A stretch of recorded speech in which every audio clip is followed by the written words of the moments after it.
Hi ஃப்ரெண்ட்ஸ், welcome back my channel. இன்றைக்கி இந்த வீடியோவில் நான் உங்கள்கிட்ட ஷேர் பண்ணியிருக்கிறது சோயா மில்க் எப்படி வீட்டிலே ரெடி பண்ணலாம் அப்படிங்கிறதான். ஃபஸ்ட்டு தேவையான அளவு கொஞ்சமாக சோயா எடுத்துக்கோங்க. 2 to 3 டைம்ஸ் வாஷ் பண்ணிக்கோங்க. வாஷ் பண்ணிவிட்டு 1 டே நைட்டு ஊற வச்சுக்கோங்க. மேக்ஸிமம் ஒரு 6 hours போதுமானது, 6 to 8 hours போதுமானது.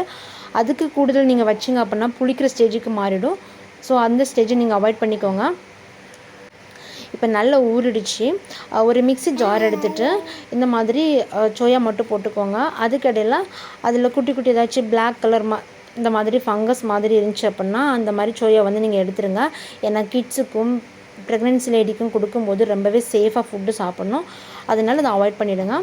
ஃபஸ்ட்டு நீங்கள் அரைக்கும் போது தண்ணி ஊற்றாமல் அரைச்சிட்டு அதுக்கப்புறமா கொஞ்சம் நல்லா க்ரஷ் ஆனதுக்கப்புறம் கொஞ்சம் கொஞ்சமாக நீங்கள் அதில் வாட்டர் ஆட் பண்ணி நல்ல பேஸ்ட் அரைச்சிக்கோங்க. அப்புறம் ஒரு பவுலில் வந்து மாற்றிக்கோங்க. உங்களுக்கு இப்போ எவ்வளோ கப்பு மில்க் வேணுமோ அந்த அளவுக்கு அதில் தண்ணி ஊற்றிட்டு இந்த மாதிரி நல்லா மிக்ஸ் பண்ணிக்கோங்க. மிக்ஸ் பண்ணிட்டு ஸ்ட்ரெயின் பண்ணிங்கன்னா ப்யூர் மில்க் கிடைக்கும்.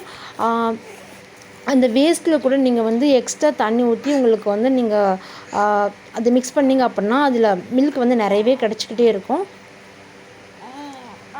ஸோ இது கவு மில்க்கை காட்டிலும் இது சேஃப் தான். பட் இதில் ஒன்று என்னென்னா, நீங்கள் வந்து இப்போ ஸ்கின் ரேஷஸ் இருந்துச்சுன்னா தயவு செஞ்சு இது எடுக்காதீங்க. அந்த இச்சிங்கு ஒரு மாதிரி ரெட்னஸ் மாதிரி இருக்கும் இல்லையா ஸ்கின் ப்ராப்ளம் உள்ளவங்க அதை வந்து எடுத்தீங்க அப்படின்னா நீங்கள் வந்து இந்த சோயா சாப்பிட்டீங்க அப்படின்னா அந்த ரேஷஸ் வந்து கூடும். அதே மாதிரி இச்சிங்கும் அந்த மாதிரி இருந்துச்சுன்னா அதுவும் கூடும். ஸோ அதை அவாய்ட் பண்ணுறது ரொம்பவே நல்லது. அவங்க அந்த மாதிரி உள்ளவங்க எடுக்காதீங்க. ஸோ மில்க் எடுத்துகிட்டு இந்த மாதிரி ஒரு ஸ்டவ் ஆன் பண்ணிவிட்டு அதில் நீங்கள் காய்ச்சிக்கிட்டே இருக்கணும். அதை காய்ச்சும் போது நல்லா கொதிக்கும். நார்மலாக பால் காய்ச்சுவீங்க இல்லையா, அந்த மாதிரி தான் காய்ச்சணும். அதுக்கப்புறம் உங்களுக்கு சுகர் வேணால் சுகர் போட்டு குடிச்சிக்கலாம். சப்போஸ் ஹனி கூட போட்டு குடிச்சிக்கலாம். இல்லைனா உங்களுக்கு உங்கள் விருப்பம். கொஞ்சம் இளஞ்சூடாக இருக்கும்போதே குடிச்சிக்கோங்க. இது வந்து ப்ரெக்னென்சி லேடிக்கு ரொம்ப ரொம்ப நல்லது. அதே மாதிரி எல்லா லேடிஸ்க்குமே ரொம்ப நல்லது. இல்லை ஈஸ்ட்ரஜன் அந்த ஹார்மோன் நிறைய இருக்கிறது அப்படிங்கிறதுனால அந்த இர்ரெகுலர் பீரியட்ஸு அப்புறம் அந்த பிரெஸ்ட் கேன்சர் சம்மந்தமாக அந்த மாதிரி ப்ராப்ளம் எதுவுமே இல்லாமல் இருக்கும்.